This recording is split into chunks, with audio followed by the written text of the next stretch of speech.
मी अश्विन पुंडगे, जनवार्तामध्ये आपले स्वागत आहे. पाहूयात पुण्यातल्या काही विशेष घडामोडी.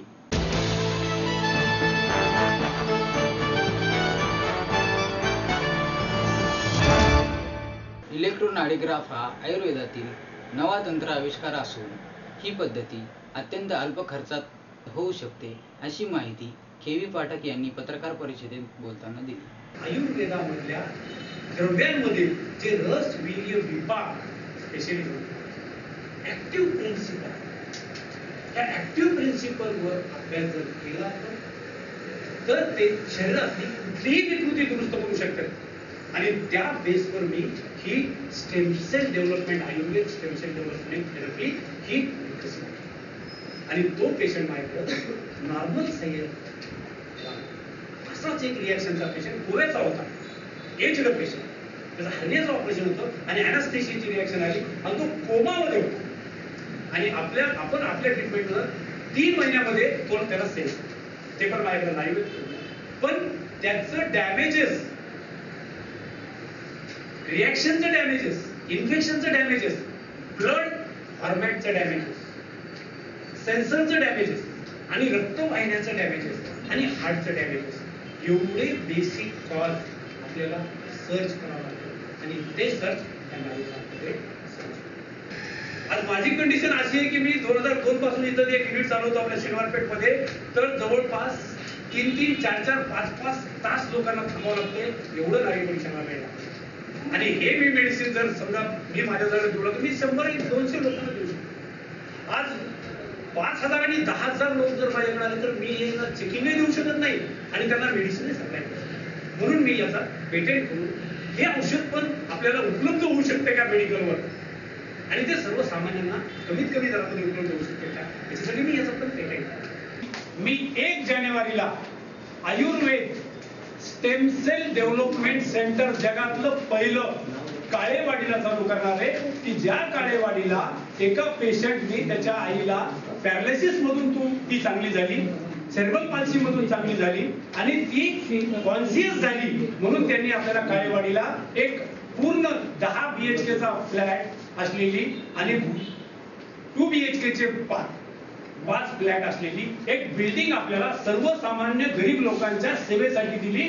त्यामुळं मी ही स्टेम सेल थेरपी ही कमीत कमी खर्चामध्ये सर्वसामान्यांना देऊ शकणार आहे. तर 1 जानेवारीला मी ते कार्यक्रम चालू करणार आहे. त्यानंतर ह्या सगळ्या पद्धतीला खूप सामान्य माणूस हा त्या पद्धतीने आपलं आरोग्य प्रोटेक्ट करू नाही शकत.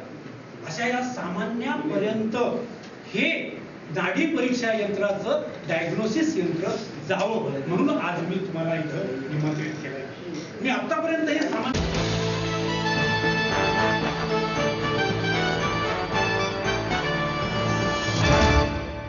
आई वडिलांनी पै जमवून मला शिकवण्याचा निर्णय घेतलेला कळत होता. माझ्या उच्च शिक्षणासाठी त्यांनी मला कायमचा आधार मिळवून दिला होता. त्यांनी स्वतःसाठी कधीच काही केलं नाही, पण माझ्यासाठी Samruddha Jeevan multistate multipurpose cooperative society limited. गुंतवणूक भावनांची, आनंद लक्षावधीचा. Samruddha Jeevan multistate multipurpose cooperative society limited.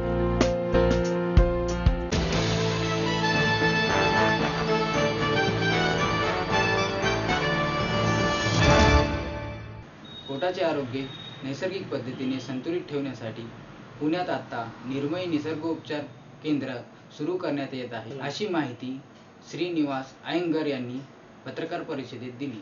मुझे क्या चाहिए, आप लोग थोड़ा अलग दृष्टि से, ये धंधा नहीं है, ये मेरे पिताजी के नाम पे मैंने किया है और अच्छा काम है. एक भी मेडिसिन नहीं है, नहीं तो आज हॉस्पिटल और इसमें क्या है ना, ऑपरेशन करो, ये करो, वो करो, वही चल रहा है.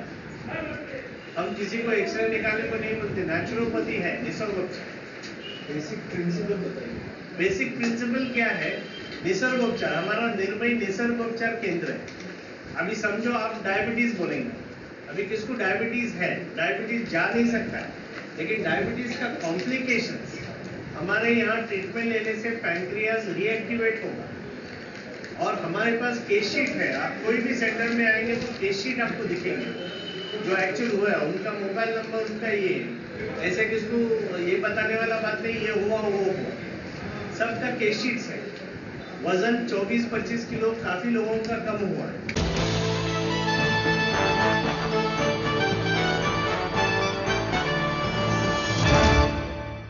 माहेर सोडून सासरी आले. इथेही प्रेमाची मायेची माणसं होती, पण माझं भविष्य सुरक्षित आहे याचा आनंद आत्मविश्वास वाढवणारा होता. Samruddha Jeevan multistate multipurpose cooperative society limited. गुंतवणूक भावनांची, आनंद लक्षावधीचा. Samruddha Jeevan multistate multipurpose cooperative society limited.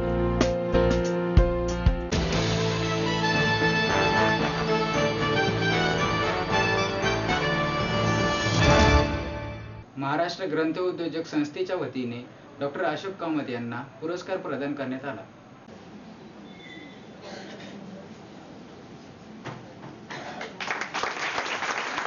Doctor Ashok Kamat सरांना स्थान गौरव पुरस्कार आपण प्रदान करत आहोत.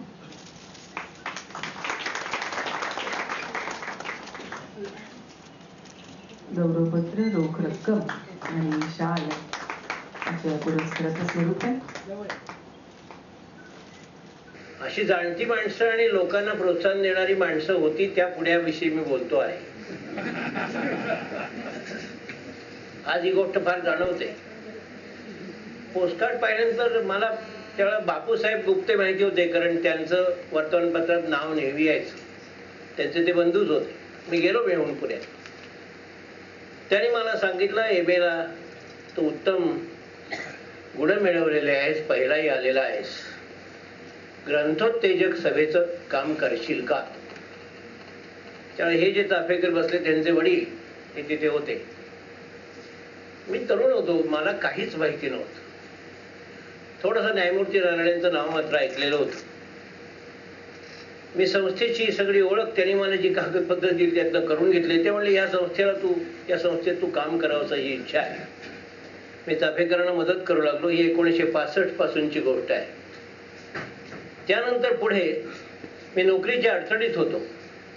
परत मला नानासाहेबांनी सांगितलं की आधी नोकरी, भाऊसाहेब, की तुम्ही तुमच्या नोकरी व्यवसायात आधी सुस्थिर व्हा आणि मग संस्थेला वेळ द्या. अशीही पुन्हा जाणती काम करणारी माणसं त्या काळात होती. त्यांनी मला वेळोवेळी प्रोत्साहन दिलं. सगळे तपशील मी सांगत बसत नाही. पुढे मी माझ्या नोकरीच्या व्यापात होतो. पुष्कळ सोसावं लागलं. बहुजन समाजाच्या संस्थेत होतो, प्रतिष्ठितांच्या संस्थेत होतो आणि विद्यापीठातही होतो. मला तिथे जे अनुभव आले हे अनुभव फारसे चांगले सांगण्यासारखे नाहीत. एवढंच सांगतो की जाणती माणसं, अभ्यासक माणसं जेवढी एकमेकाविषयी मत्सरानं विचार करतात, असा समाजातली चांगली माणसं करतातच असं नाही. असो, माझ्या अनेक पुस्तकांची पाठराखण या संस्थेने केलेली आहे. विशेषतः सिख विषयक जेव्हा मी पुस्तकं लिहिली 3, तेव्हा पहिला गौरव पुरस्कार ग्रंथोत्तेजक सभेने दिलेला आहे. तो छोटा होता म्हणून मी तो प्रेमानं परत केला आणि त्यात काही भर घातली हेही सांगतो. नंतर मी असा प्रयत्न केला की ही रक्कम वाढली पाहिजे. आता मी या ठिकाणी सांगतो की ग्रंथ परीक्षणाच्या निमित्तानं संस्थेशी माझा पुन्हा संबंध येतो. पण जर मला काही साहित्य क्षेत्रात करण्याची काही संधी मिळाली पुढे, तर मी प्रथम हे काम करीन की ह्या ज्या अशा संस्था आहेत की ज्या संस्थांनी खऱ्या अर्थानं साहित्य संस्थांचं काम केलेलं आहे, त्या संस्थांची स्थिती बळकट करण्यासाठी काही करू शकेन.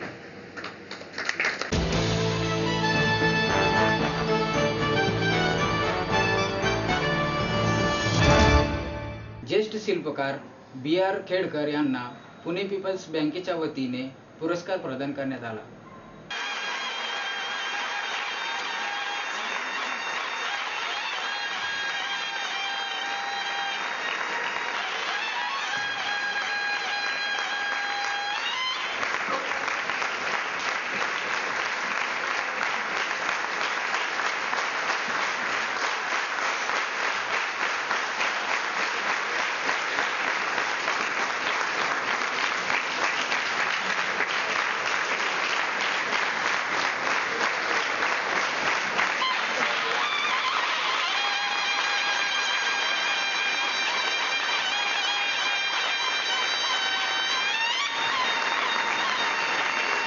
अतिशय मंगल असा योग आहे हा.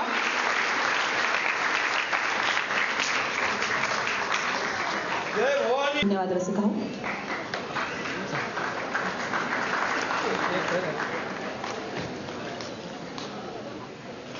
एक सहकार्याची चांगली परंपरा, चांगली प्रगती, लोकांना विश्वास देणं. कारण अनेक वेळा सहकारी बँकांमध्ये ठेवलेली डिपॉझिट आपली वाचतील की नाही, राहतील की नाही, सुरक्षित आहेत की नाही, अशी लोकांना चिंता असते.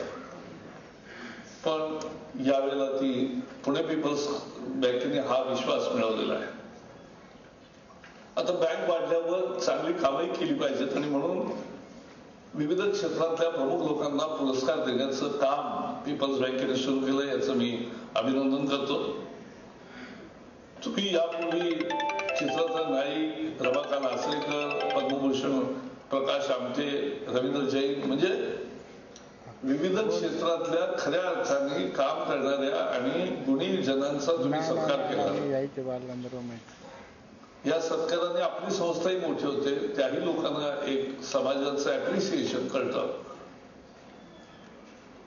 आणि म्हणून यावर्षी तुम्ही बी.आर. खेडकर यांना देताय.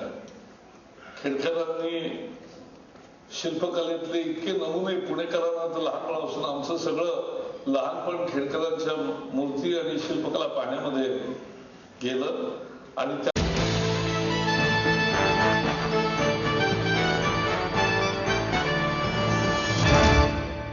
आपलं स्वप्न, आपलं मन, आपलं स्वतःचं घर हेच खरं धन. समृद्ध जीवन पार्क सादर करत आहे 140 फ्लॅट्सची एक प्रशस्त गृह योजना.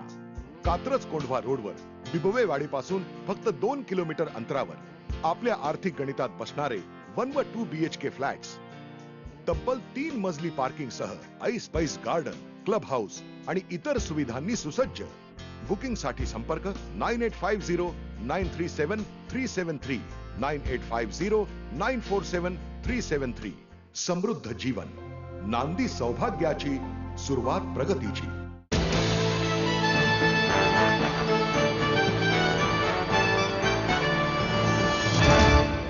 पुणे शहर मोटार ड्रायव्हिंग स्कूल असोसिएशनच्या वतीने RTOच्या विरोधात आंदोलन करण्यात येणार आहे. सध्या परिवहन कार्यालय पुणे येथे अनेक समस्या आहेत. ऑनलाईन लर्निंग लायसन्सचा विषय असेल, टपालातनं जाणारं RC बुक, ड्रायव्हिंग लायसन्सचा प्रश्न असेल, हेवीच्या लायसन्सचा प्रश्न असेल, असे अनेक प्रश्न या ठिकाणी आहेत. ऑनलाईनची स्टॉल सिस्टम सुरू करताना पुण्यामध्ये असलेल्या वाहन चालकांची संख्या, लायसन्स काढणाऱ्यांची संख्या आणि सिस्टीममध्ये 250 लोकांनाच फक्त टेस्ट देण्याची जी अपॉइंटमेंट घेण्याची क्षमता आहे, यामुळं पुणेकर नागरिकांना या सिस्टमचा त्रास होतो आहे. ती सिस्टम आहे स्टॉल, ही सिस्टम ही आउटडेटेड असून ते अत्याधुनिक जे संगणकामध्ये वापरायला पाहिजे अशी नाही आहे. फास्ट सिस्टम, सुलभ सिस्टम आपण वापरली पाहिजे. पुणेकर नागरिकांना सहज इझी ह्या गोष्टी होतील, साध्य होतील अशा प्रकारची सिस्टम राबवावी. सिस्टममध्ये असंख्य त्रुटी आहेत, त्या अपडेट कराव्यात जेणेकरून पुणेकर नागरिकांचं काम सुखकरपणे होईल. वारंवार आम्ही परिवहन आयुक्त पुण्यामध्ये प्रादेशिक परिवहन अधिकारी जितेंद्र पाटील असेल, उपप्रादेशिक परिवहन अधिकारी अनिल पाटील असेल, सहाय्यक परिवहन अधिकारी खंडेराव देशमुख असेल, या सर्वांना भेटून महाराष्ट्र शासनाच्या सर्व पातळ्या परिवहन आयुक्त, परिवहन सचिव, मुख्य सचिव यांच्यापर्यंत मुख्यमंत्री या सगळ्या लेवलला पाठपुरावा करूनही बरेच प्रश्न आमच्या अनितीर्ण म्हणजे त्याचं काही तोडगा निघालेला नाही आहे. पुणेकरांना ह्या नवीन सिस्टममध्ये होणारा त्रास लक्षात घेऊन तुमची सिस्टम अपग्रेड करा, अत्याधुनिक करा आणि जेणेकरून येणाऱ्या माणसाचं काम सुलभतेने होईल. आणि मोटर ड्रायव्हिंग स्कूलसाठी 3, 4, 5 अशा वेगळ्या बॅचेस, राखीव कोटा ठेवावा व सिस्टमचा परिपूर्ण वापर करावा. दुपारी 3 नंतर ती सिस्टम बंद ठेवली जाते, त्याच्याऐवजी 5:45पर्यंत आपलं कार्यालय चालू असतं.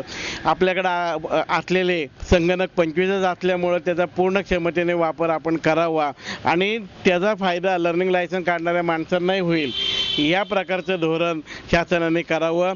ही सिस्टम राबवण्यात प्रादेशिक परिवहन अधिकारी जितेंद्र पाटील यांना सपशेल अपयश आलेलं आहे आणि त्यामुळं त्यांनी योग्य तो विचार करावा आणि येणाऱ्या काळामध्ये टपाला लायसनचा प्रश्न असेल, RC बुकाचा प्रश्न असेल, पुणेकरांचे प्रश्न सुटले नाही. 7 दिवसात ते आम्हाला काही प्रश्नाची उत्तरं सुटल्याचं पत्र देणार आहेत. परिवहन आयुक्तांकडनं आम्हाला गाईडलाईन्स नाही मिळाल्या तर पुढच्या आंदोलनाची दिशा आपल्याला कळवलं जाईल. परंतु पुणेकर नागरिकांच्या हितासाठी पुणे शहर मोटर ड्रायव्हिंग स्कूल असोसिएशनचे सर्व पदाधिकारी रस्त्यावर उतरल्याशिवाय राहणार नाही असं मी या ठिकाणी सांगतो. धन्यवाद. गेल्या सप्टेंबर महिन्यापासून अख्ख्या महाराष्ट्रामध्ये ऑनलाईन टेस्ट ही प्रक्रिया लर्निंग लायसन्स चालू झालेली आहे. त्याची जी काही प्रश्नावली आहे त्या प्रश्नावलीमध्ये बऱ्याच काही चुका आहेत, बऱ्याच काही त्रुटी आहेत. त्या संदर्भात आम्ही वारंवार परिवहन कार्यालय पुणे, त्यानंतर परिवहन आयुक्त कार्यालय, तसंच आम्ही वैद्यकीय सेक्रेटरी साहेबांना सुद्धा ह्याबद्दल निवेदन दिलेले आहे, पण अद्याप कुठल्याही प्रकारच्या चेंजेस त्यात करण्यात आलेल्या नाही आहेत. अनेक चुका असलेले प्रश्नावली नागरिकांना विचारल्या जातात आणि नागरिक योग्य त्याचा पर्याय देऊन सुद्धा नागरिक मध्ये फेल होतात. तर त्यांनी लवकरात लवकर ही जी त्रुटी आहे त्यांनी लवकर दुरुस्त करावी. नागरिकांना चुकीचे प्रश्न विचारू नये. त्यांनी योग्य प्रकारे नागरिकांमध्ये वाहतुकीच्या नियमांचं आपलं प्रसारण करावं. या गोष्टीचा पाठपुरावा करताना त्याच्याकडून काय उत्तर आलं? नाही, त्यांच्याकडून उत्तर आलं की आम्ही त्याच्यावरती बघतोय, आम्ही पाठवले, आम्ही करतोय. पण बघतोय, पाठवले, करतोय असं होत नाही. जेव्हा तुम्ही ही कुठल्या प्रकारे तुम्ही प्रश्नावली बनवली असेल तर त्याचा पूर्ण त्यांनी अभ्यास केला असेल. आता ते ॲक्च्युली सांगतच नाही की प्रश्नावली बनवली कोणी.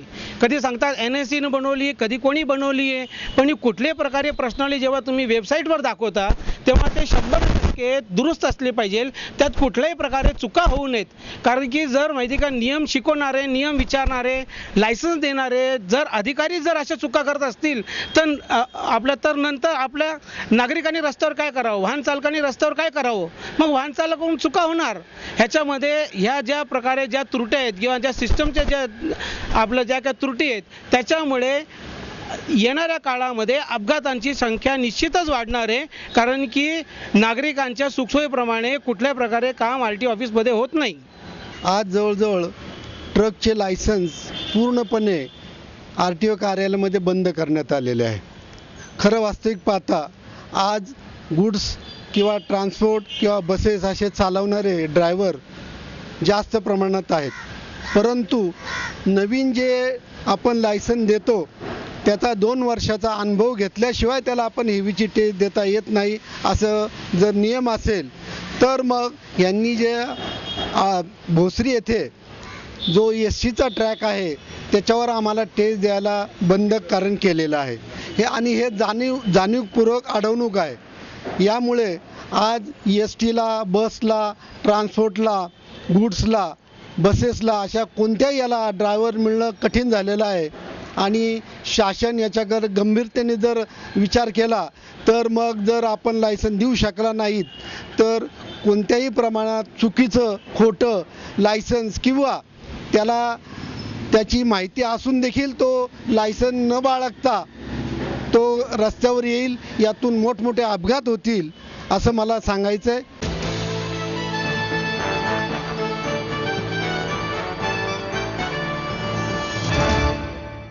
चित्रकार राजू चव्हाण यांनी काढलेल्या चित्रांचं प्रदर्शन गोखलेनगर येथील दर्पण आर्ट गॅलरीत भरवण्यात आले.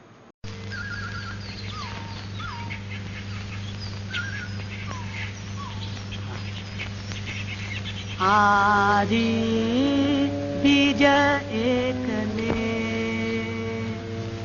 आदि बीज एकले, आदि बीज एकले, आदि बीज एकले, आदि बीज एकले, बीज अंकुरले रोप वाढले, बीज अंकुरले रोप वाढले, बीज अंकुरले रोप वाढले, आदि बीज एकले.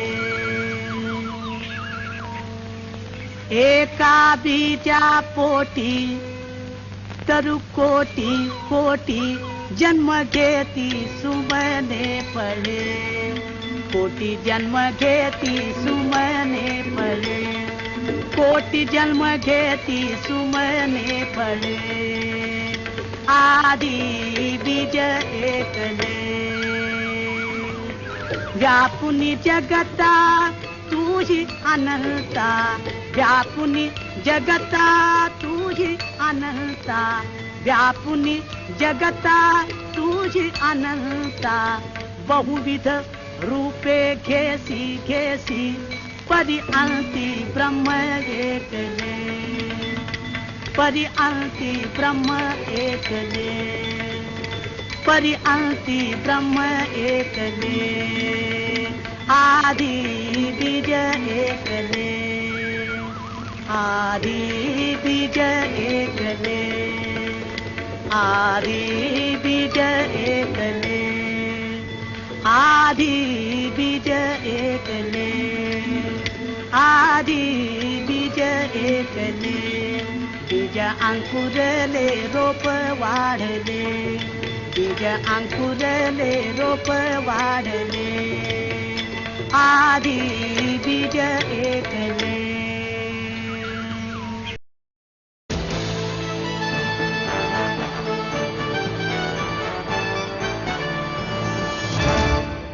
आजच्या बातमीपत्रात इथेच थांबूया.